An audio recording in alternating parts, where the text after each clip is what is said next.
I love EVs and I've got a Cayenne myself. So when I heard that Porsche is doing a full EV, this was the car that I thought that, I would absolutely insanely fall in love with.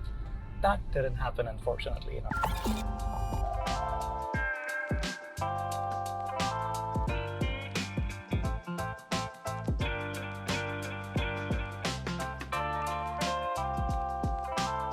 So let's start with the way the car looks. It's gorgeous. I Stunning. love it. Stunning. It's It's beautiful. a piece of art. Absolutely, it's beautiful. The front, the sides, the back, the inside, outside, everything looks stunning. Build quality, impeccable. I mean, it's constructed like a Porsche, right? Fantastic soft touch materials, two-tone black and red leather. Fantastic. It looks Absolutely. I mean, you beautiful. sit on it and you know that you're sitting in a Porsche. Yeah. It's just 100%. that good. It's just that good on there. The one thing that I am not too impressed with is that is touch everything. Like everything is the touchscreen. There's no knobs, there's no switches, there's no, anything that you can move around. Just all touch screen. Maybe something that someone likes. I'm not that person. And to top it, it's sort of complemented by piano black finish, which I'm not a fan of in cars. Super fingerprint friendly. Like touch anything and you can leave your finger mark on there. That's one thing that I didn't care too much about. Yeah, I agree in general, Yeah. but I think there's a potential to be even more polished. Like, for example, you've got the volume up and down, haptics feedback, but it's so slow. Like, Yeah. I am just thinking of it in an everyday use case scenario. You have the radio going, you get a phone call, you want to, drop the volume. Let's say it's not Yes. connected to Bluetooth, or you need to stop and ask someone something. Right. You don't have like a mute button. That's but true. even then, if you want to adjust the volume, it's very slow. So That's true. increase the speed, or just why you Fair reinvent the enough. wheel? Just put a little volume knob, Yeah, like fair volume enough. knob. So just to sort of take you on that point, there is this wheel over here on the steering wheel that controls the volume. So Which is fine for the exactly, driver. which is fine for the driver. But then if someone's sitting on the passenger side, yes, agreed. It's it could be a bit challenging. Also, these seats that we're sitting on, they're super tall, so there's not much space left on the back. If someone's sitting on the back side, they don't get to look much other than the seat that you're sitting in. The back Just side of hold the on seat. and enjoy the ride. Exactly. That's what you're in for. I think the seats are super comfortable. I completely agree with you. The armrest, on the other hand, if we want to call it an armrest, you had some thoughts on that.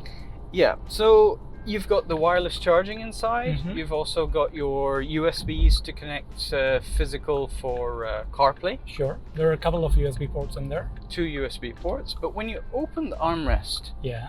it Doesn't stops. stay. And it doesn't stay up either. So if you as a driver is trying to get in there, your shoulder is basically bumping against the armrest, trying to faff around in there. Absolutely. And all the meantime, it wants to come back. It wants to fall It down. wants to come down. Exactly. Just like 90 degrees. Just stay at 90 degrees. It's out of the way. Perfect. But unfortunately not. Yeah. Little things here and there.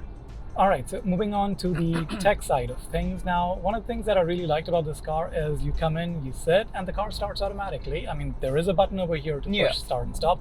No need to do that. You literally just come, sit in your seat, and a couple of seconds Ready later, to go. it's on.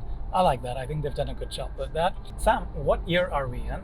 I'm pretty sure 2022. 2022, right? And this is a yeah. 2021 model, last year's model. Yes.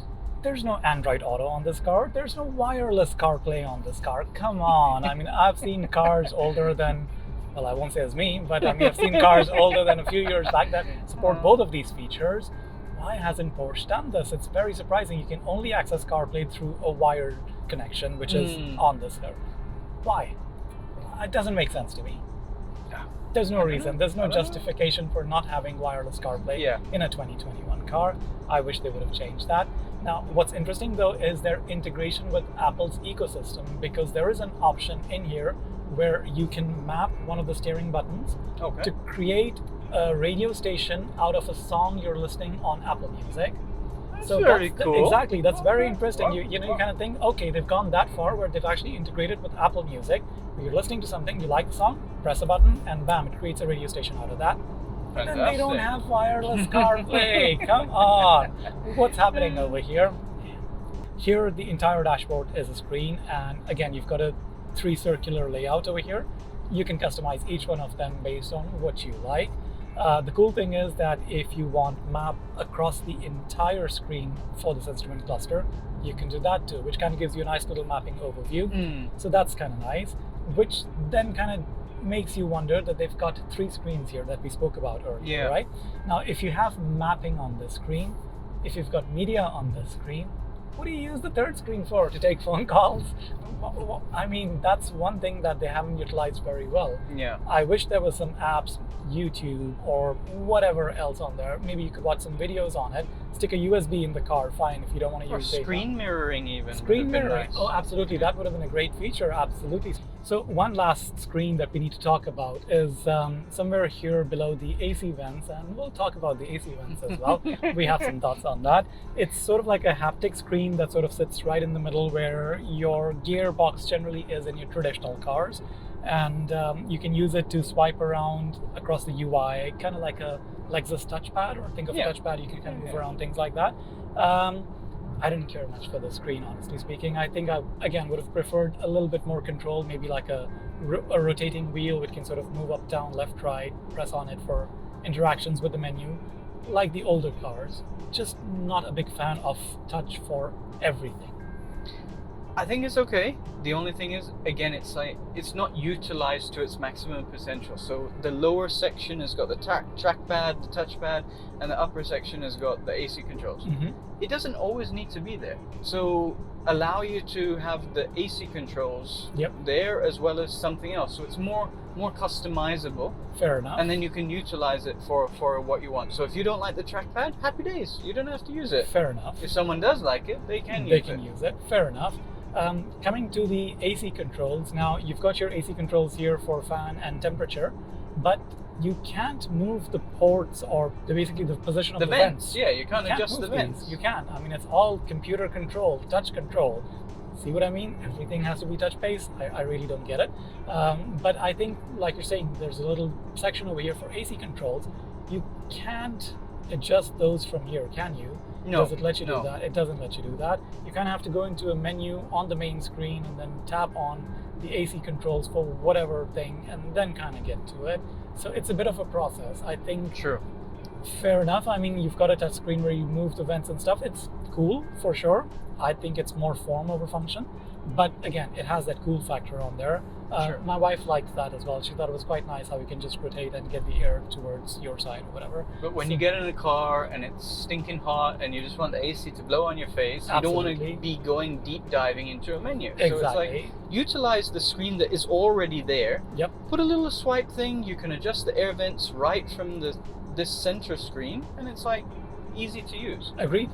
What I did enjoy was the music system. The sound is phenomenal. I think this is powered by Bose, and I only say, we've got badges on the speakers, and there's a setting in here when you're adjusting your treble or your bass. It's not treble and bass. You have to click on a Bose menu to kind of go ahead and adjust those. It's left, right, out, and center. They really want you to know that they're using a Bose sound system, which again sounds phenomenal. Yeah, it's fantastic. Yeah, absolutely. And the surround sound is quite nice as well. There's an option to enable surround sound.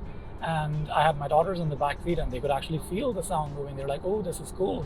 We can actually feel the sound moving around the car, which I don't know how audiophiles would feel about that. I tried the same thing. It was like I turned it on, I turned it off, and I couldn't quite decide which one I actually liked more. Absolutely. I don't think audiophiles will like it, which, you can switch off, so great for them. Yeah. But it's a nice little touch. I like it. And overall, the sound system is phenomenal. All right, so the one thing the car does not disappoint in is the drive. Oof, it sure drives like a Porsche, doesn't it, Sam? 100%. I mean, handling-wise, that iconic feeling when you get in the car and you drive it, 100%, yes, it feels like a Porsche. For me, the fact that you've got, regenerative braking, you've got the option to turn it off and on.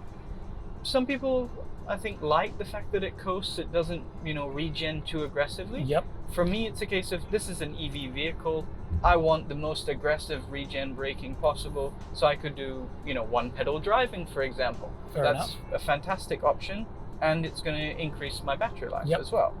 This does not do that. This does not do that. Right. It's a slight difference when you play around turning it on and off. It's okay, but that single pedal driving option is not available. It's not there. Okay.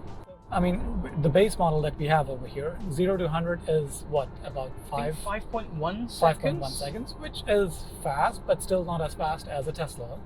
Exactly. Yeah. So but then you can get the 700,000 version of this car, and then which you're brings at it down to 3.2 seconds. and that's like where that. it can sort of, you feel that punch going forward with Oh that. yeah. Oh yeah. So how does it handle? How does it corner? What are your thoughts on that? For me, I found it's really, again, it comes back to that Porsche DNA. Like if you're pushing it in a corner, you can balance it on the throttle, transfer the weight. It feels fantastic, but there's no denying it's a heavy car at the end of the day. So if you go a little bit too aggressive into a corner, you do initially have that understeer feel, and then this is where the braking bit, as I was mentioning, comes into play as well. But I think it does it overall. This is not something you're going to go thrash around on a track. If you want to drive it spiritedly on the weekend, you can do. You'll get away with it. Fair enough. It's nice enough. So we're here at Porsche, and they offer free charging currently. So let's plug it in.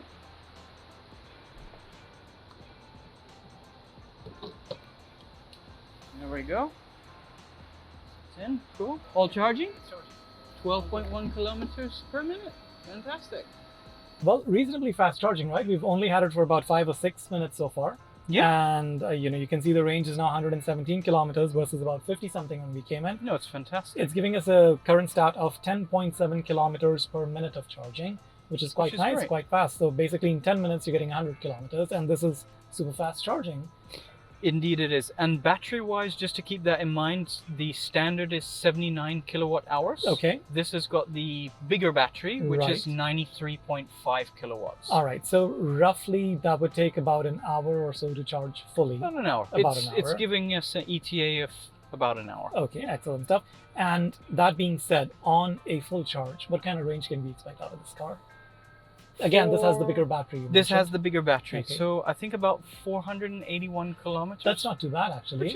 Which is reasonable. It's not the best in market, Yeah. but it's reasonable given how quickly it's charged. So basically, if you forget to charge it overnight, you can still easily get by the second day or the third day. 450 kilometers is a good amount of range. Yeah. Nice. You can go to Sharjah twice and back. And Porsche have also mentioned that you've got their charging locations: Sharjah, Abu Dhabi, Dubai, and I think one other Emirates. Okay. So you can come anytime. Like Porsche is obviously located on Sheikh Zayed Yep. Road, super convenient. Come in, charge up for free. 24 Happy days. hours open. 24 hours a day. Nice. Excellent. So yeah, I mean, even if you feel that you're running a little low on juice, come in here 20 minutes, 25 minutes, you'll get Top it easily a up. couple of hundred Happy days. kilometers, and then take it from there. Yeah, Nice. good. So yeah, handles range anxiety quite well from that perspective. Yeah. All right, Sam. So how much does this car cost? How much would a Porsche EV cost? What are we looking at? 362,000 dirhams. That is doesn't sound so bad, does it? No. That's your starting price. Okay. Boss. Once you option, the bigger battery, the sports chrono package, all of that. This car is priced at 486,000. 486,000. Yes. And again, this is just based off the base model of the Taycan. So you've got, Taycan, Taycan 4S, you've got Taycan GTS, which is a trim package. I'd say that's the nice one to go for. Then you've got Turbo and Turbo S. So you can go all the way up to, I think Turbo S starting price is like 700 odd thousand dirhams. Yikes. Ouch. Would you pay 700,000 for a Porsche EV? I mean, I get it that people like the Porsche brand. I love the Porsche brand, but personally, I am not sold on this, not even the base model. If I am looking for tech and EV, my choice would still be Tesla. I feel that older car manufacturers such as Porsche or Audi, they have decades of that mentality of how a car should work and behave. That kind of comes into play with this versus something like Tesla, which is a complete EV startup, so they kind of know, where to take things. Might take them a while to get there, fine. Now, I will not argue about the drive. The drive is phenomenal on this car. I totally get it. And so is the interior. I love it. I love driving this car. Whether it's the EV part or not, that is not something I'm so convinced with. What do you think, Sam? Totally agree. I mean, I think you should consider a Porsche pretty much within any model that they have available. So if you're looking at the 911, the Cayman, Cayenne, Macan, they're all fantastic vehicles within their segment. So whatever that you're looking at competition-wise, you should consider a Porsche. They're fantastic, and the price point that you're at, it makes sense. But I think with the Taycan, unfortunately, same for me. I feel that it's a bit of a letdown.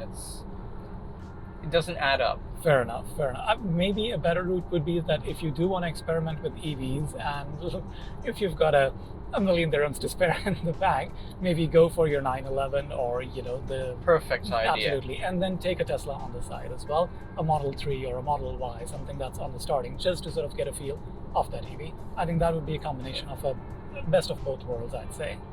100%.